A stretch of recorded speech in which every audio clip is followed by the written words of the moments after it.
Pozdravljeni, smo v Minutah za kulturo in poklicali smo našo novinarko Majo Meglo, ki se te dni mudi v Benetkah na Beneškem likovnem bienalu. Maja, pozdravljena. Pozdravljeni v Slovenijo. Bienale se odpira za širšo javnost jutri, novinarji, strokovna javnost pa je že nekaj dni tam. Tudi ti si marsikaj že ogledala, kaj nam lahko poveš o letošnji prireditvi?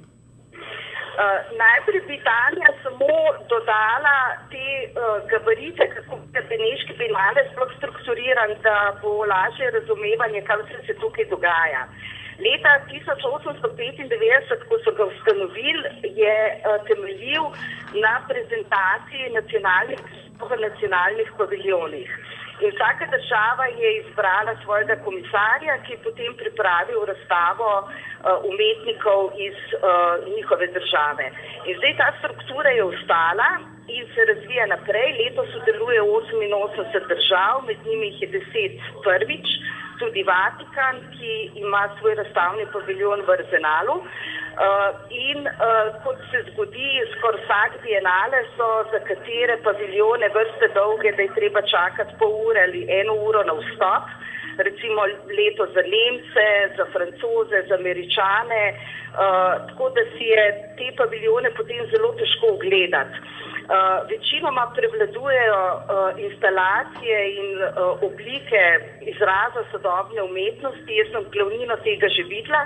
Vsi seveda nestrpno pričakujemo soboto, ko bo razglasitev najboljšega nacionalnega paviljona in tudi razglasitev najboljšega umetnika na bienalu. To bo v soboto dopoldan. Ob nacionalnih paviljonih so pa začeli v 80-ih prvič pripravljati tudi pregledne razstave, ki so jih zaupali različnim kuratorjem. To se je potem v različnih oblikah razvija skozi 90 leta, ta način razstavljanja. In zdaj je že nekaj let oblika, v kateri izberejo gostujočega kuratorja, ki dobi ogromno prostora. To je v Arzenalu površine 50.000 kvadratnih metrih. To so nekdanja skladišča ob ledjedelnicah, namreč Benetke so bile svoje čase ledjedelniška velesila. To so ogromni prostori, ki so prenovljeni v razstavne. Ob tem ima pa na razpolago še centralni paviljon na Džastinih. To so te vrtovi, v katerih so zgrajeni nacionalni paviljoni posamičnih držav. Na razpolagamo ogromni prostor in ta kurator izbere temo in potem na to temo naredi razstavo.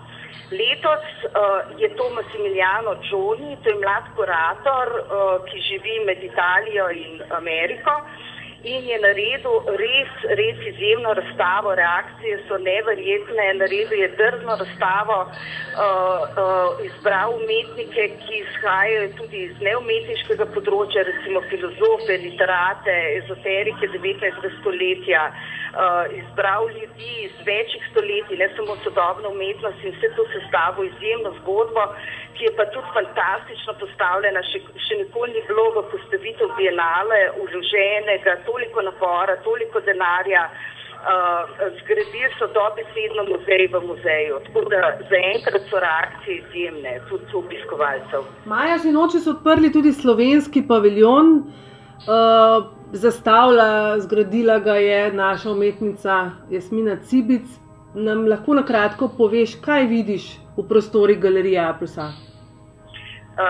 Galerija A+A je galerija, ki deluje tudi drugače čez celo leto. Takrat, ko je pa arhitekturni bienale, pa likovni, pa to postane nacionalni paviljon. Galerija je na res dobre lokaciji, ki na poti v Palazzo Grassi, to je ena od osrednjih turističnih atrakcij, razstavni v Benetkah.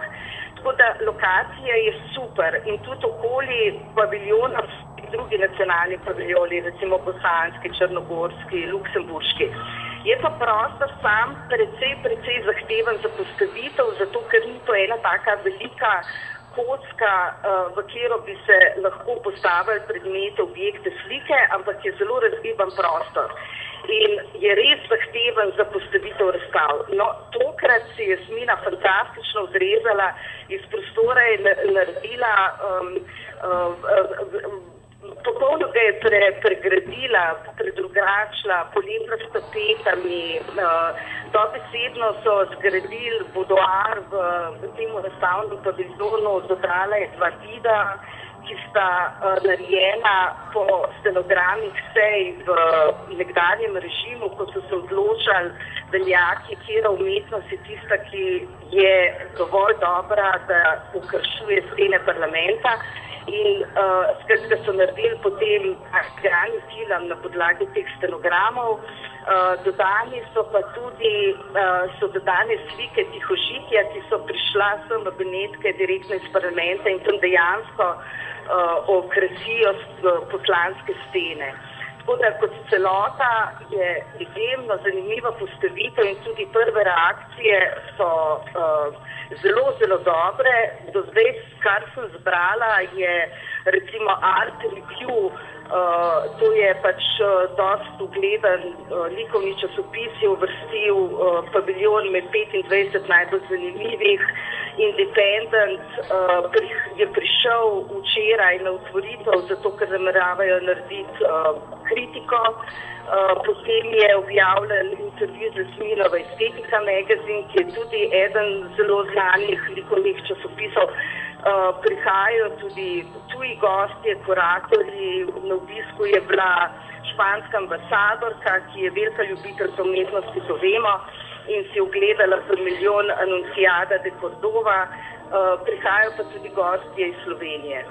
Povej samo še na kratko, kako izgleda Vatikanski paviljon. Vatikan je letos prvič na Bienalu, napovedovali so. Vatikanski paviljon ima seveda precejšen odmev v smislu, da dejansko ljudi zanima, kako in takšen način inštitucija, katero vemo, da je pač bila dosti zaprta do nekih tokov sodobne umetnosti oziroma se tega ni udeleževala.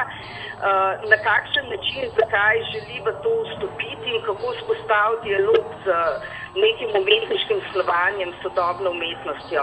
Oni so naredili postavitev v Arzenalih, na voljo so jim dali res izjemno lep prostor in ga tudi za ta namen obnovili.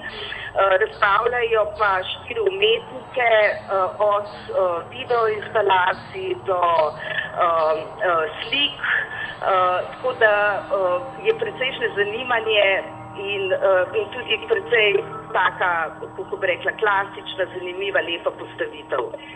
Maja, brali bomo še tvojo reportažo v časopisu, najbrž boš, ko se vrneš, napisala tudi kakšen komentar o prireditvi. Želimo ti še dobro popotovanje skozi sodobno umetnost in hvala, da si se oglasila.